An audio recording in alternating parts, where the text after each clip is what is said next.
Hello दोस्तों, मैं प्रकाश अग्रवाल आपका स्वागत करता हूं बाजार सुतरा की पर्सनल फाइनेंस की इस वीडियो में। इस वीडियो में हम जानेंगे कि फाइनेंशियल एजुकेशन में सबसे इम्पोर्टेंट चीज क्या होती है और हम जानेंगे उन 5 शब्दों के बारे में जिनसे आप पूरी फाइनेंशियल एजुकेशन का सार समझ सकते हैं। मतलब कि अगर आपको ये 5 शब्दों का मतलब और इनका यूज सही से समझ में आ गया तो आप आराम से किसी भी फाइनेंशियल स्टेटमेंट या कंडीशन को समझ सकते हैं।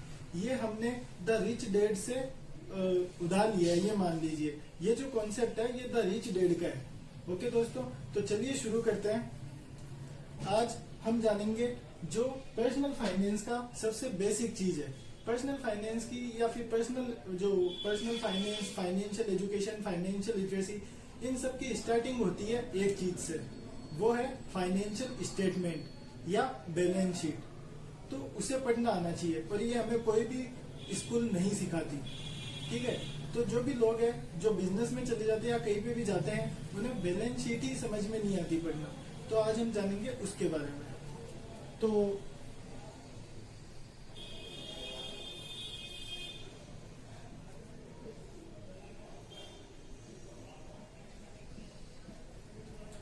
अगर हम बेसिक बैलेंस शीट देखें तो ये कुछ ऐसी होती है।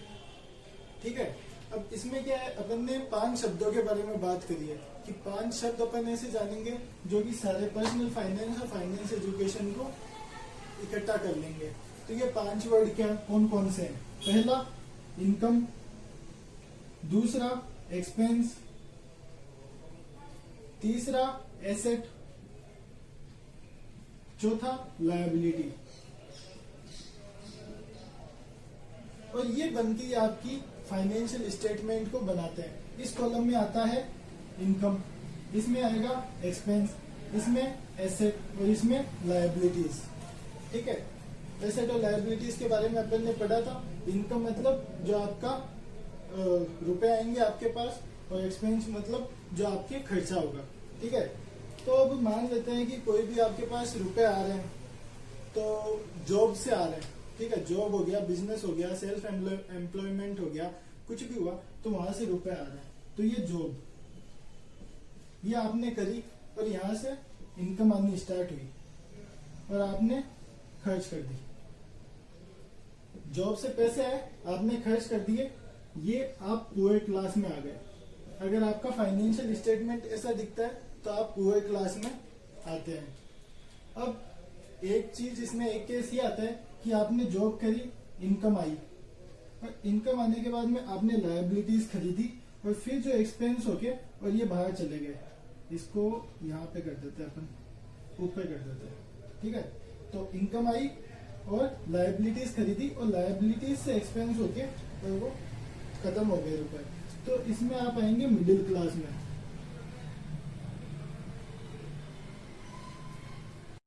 तो दोस्तों, अगर मिडिल क्लास के बारे में बात करें तो उनके लिए लायबिलिटी आती है, जैसे कि उन्होंने अपना एक घर खरीदा, ठीक है, या एक कार खरीदी। ठीक है, अब इनमें वो पैसे लगाएंगे और ये खर्चे के रूप में निकलते जाएंगे। तो ये क्या, मिडिल क्लास में ही रहेंगे जब तक कि ये इस लायबिलिटी को अपने एसेट कॉलम में न डाल दे। अपने एसेट कॉलम में डालेंगे ये कार और ये घर, ये एसेट कॉलम में आ गया। तो एसेट कॉलम में आने से क्या होगा, एसेट कॉलम में आने से होगा कि ये भी एक इनकम जनरेट करेंगे, ये भी इनकम सोर्सेज बन जाएंगे।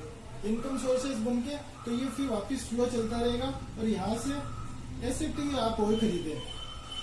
ये मैंने एक कॉन्सेप्ट नया डाला है कि इनकम जो यहाँ से आएगी उससे और एसेट खरीदे, इनकम से एसेट खरीदे और एसेट से वापस इनकम आए। जब ये साइकिल आपका अच्छे से चलने लग जाएगा तब आप लायबिलिटीज और एक्सपेंसेस की तरफ जाए। जो बेसिक एक्सपेंसेस है वो तो होंगी, पर जो लायबिलिटीज है उनके ऊपर आप बाद में ही जाए जब ये आपका साइकिल सही से काम करने लग जाए। ठीक है, अब इसमें साइकिल के बाद में एक 5 वर्ड, मैंने आपको 4 वर्ड बताए, इनकम, एक्सपेंस, एसेट, लायबिलिटी। ठीक है, अब 5 वर्ड और सबसे इंपॉर्टेंट वर्ड कैश फ्लो।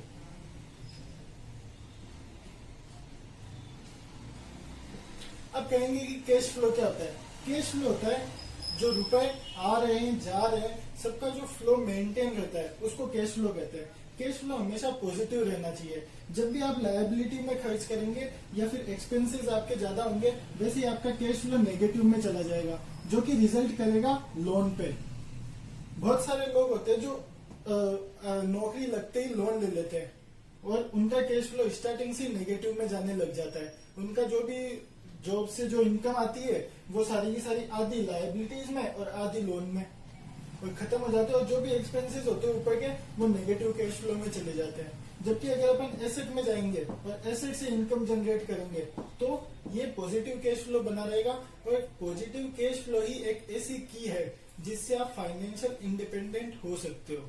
बड़ी से बड़ी कंपनी चाहे आप अकेले, अगर आपके पास कैश फ्लो पॉजिटिव है तो आप फाइनेंशियली इंडिपेंडेंट हो, मतलब किसी भी चीज पे आप डिपेंड नहीं करते।